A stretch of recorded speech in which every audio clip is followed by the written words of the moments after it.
for being here. I'm going to start out by passing out my visual aids for my presentation. Here you go. Oh, thank you. You're welcome.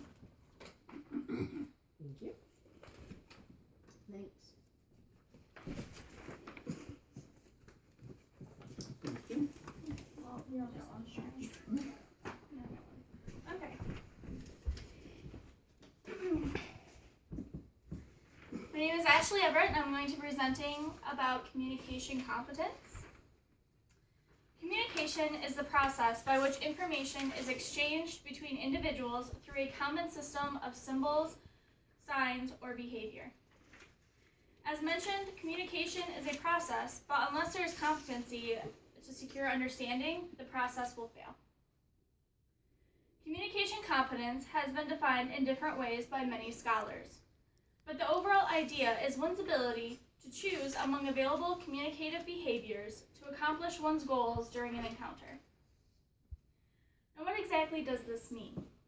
The information that is being exchanged can be misunderstood or not understood at all unless the communicators effectively use the four competence areas to successfully send what they mean to the receiver. Now, these four competence areas are linguistic, sociolinguistic, discourse, and strategic. I like to go in depth with the four areas because of their importance, starting with linguistic. This area focuses on knowing how to use grammar, syntax, and vocabulary of a language. Examples of this competency area are what words to use for the message and how to put those words into phrases and sentences to most effectively state your ideas. Linguistic is a very basic area of competency, but it is the necessary base for the sociolinguistic area or focus. So much of actual communication is beyond knowing words and grammar. Sociolinguistics refers to knowing how to use and respond to language appropriately depending on the setting, the topic, and the relationship among the people communicating. This focus asks which words and phrases fit into this setting and this topic. How can I express a certain attitude such as authority, respect, friendliness, distaste when I need to? And finally, how do I know what attitude another person is expressing? The difference between linguistic and sociolinguistic is the actual encounter or socializing aspect. Linguistics is concerned with knowing the words and their meanings of a language and the basics of sentence structure. Sociolinguistics wants the basics of linguistics paired with the knowledge of filtering down the language to choose appropriate words for the encounter or the situation you are in.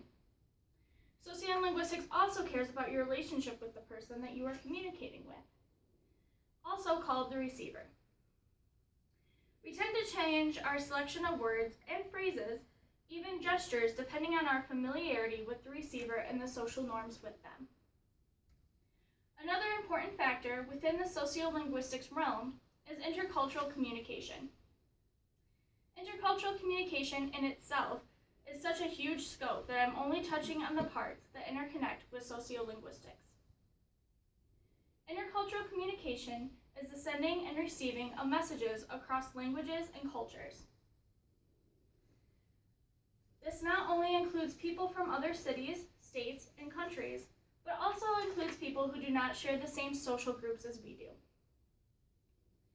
With intercultural communication, not only do we have to understand our own norms, culture, and communication, but also take into consideration that of the receivers and it is different than ours. An example of this could be as simple as different slang used across cultures. Something that may mean one thing for a cultural or social group could mean something entirely opposite to another. If that word is used in a conversation between the two cultures, there will be a misunderstanding that could lead to a negative encounter. The previous areas now combine and are presented as discourse. Discourse is knowing how to interpret the larger context and how to construct longer stretches of language so that the parts make up a coherent whole. This competence area is mostly about how our language is pieced together to create conversations, emails, text, speeches, any type of communication really. Not only do we have the knowledge of our language as far as vocabulary and sentence structure, but we also have tackled the social aspect of knowing how to filter our language for our situation. Discourse is putting this all to work in creating our message. Now that the message is created and sent to the receiver, I would like to continue to the final competence area, strategic. Strategic competence is knowing how to recognize and repair communication breakdowns, how to work around gaps in one's knowledge of the language, and how to learn more about the language in context. It is the speaker's ability to adapt to their verbal and non-verbal language to compensate for communication problems. This can be caused by not knowing the language, norms, or appropriate social behavior. With these 4 competence areas, the speaker is armed with the knowledge to be able to communicate effectively or to learn from their ineffectiveness and clear up misunderstandings. This is crucial because, as stated before, communication is a process. Communication competences definition mentions that all of the competence areas are a part of reaching a goal. As humans, we communicate because we want something. Infants will communicate by crying, not very effective, but it is still communication. School-age children start to get the hang of communicating, but when they don't quite know what to say or how to handle a situation, a temper tantrum or sulking occurs. Just as children do, adults are motivated by a goal to communicate. Now, a goal is something that you want to achieve. These goals can vary. If it is a self-presentation goal, we want to achieve something in the way we are perceived or who we are.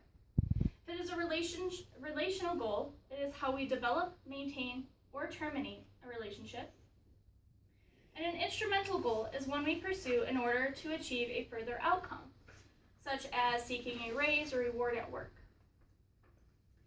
Now that we have the necessary knowledge of how to communicate and why we communicate, there's nothing stopping us. Just kidding. There are always plenty of roadblocks in our communication process. Emotions. Emotions are a part of everyone's everyday lives and are a main reason that our goals are postponed or not attained. This is because you may have a perfect speech written with all of the competencies mentioned before, but your boss is annoyed today. You really deserve a raise, and you just want the chance to speak about it, but they turn you down. After a while, you start to feel anger and tension. When you do get to speak about your goal, now your message has changed. Your nonverbal cues are negative. Your tone has an edge to it. Even though the words may be correct and the overall message as far as words and syntax have not changed, the overall message will now be misunderstood because your actions and words do not match. Another daily occurrence is between significant others. You're having a great day, you come home to your significant other, and they seem to be in a bad mood. Wondering what is wrong, you ask, everything okay? You are greeted with a sarcastic smile and a, yep, fine. Now, this is a relational goal. You want to strengthen your relationship, so you press on to cheer them up. They have stated that they are fine, otherwise okay, but their gestures and tone do not add up to the words. Now, there is not only whatever is happening to your significant other, putting pressure on the relationship, but there is also now tension and stress and anger on your end that will be mucking up your messages. Relational goals can also occur between parents and children. Clean your room may have one meaning to the parent, but a totally different meaning to the child. Or when a child has a tone, even though they say they don't have a tone, they say it with irritation in their voice. No. Misunderstandings come in all varieties. And I hope those examples were able to show you just how quickly one can lead to detriment. I won't leave you on a negative note with no fix to these misunderstandings, however. You can improve your communicative competency. The first way to improve is by being an active listener. Try to gather as much information from the tone and content as possible. Listening is a skill that is slowly dying in our society, mostly because of our technology, not as much face-to-face. But it really does hold the key to becoming a better communicator. Also, being aware of perceptions is a good step to avoiding misunderstandings. Even though you view your message one way, your receivers could see it differently depending on their past and experiences. Thinking about interpretations could save you from the miscommunication, but also help you in your sociolinguistic area. Finally, keeping an open mind and voice will help you tremendously. But this can also be one of the hardest things to accomplish. We all have our opinions and viewpoints, and it may be hard to accept where others are coming from. But know that you don't have to change your views, just be open to see how others are thinking. They might have something interesting to say that could change your own perception. Not many think about communication or their competency within this area, but being that humans use communication on a daily basis, I hope that this presentation has brought some understanding, not to just how important communication is, but also that this is a learned skill that can be improved. With this knowledge, my anticipation is that each of you can take at least one aspect of what I have shown you today and have it better your communication competency. Thank you.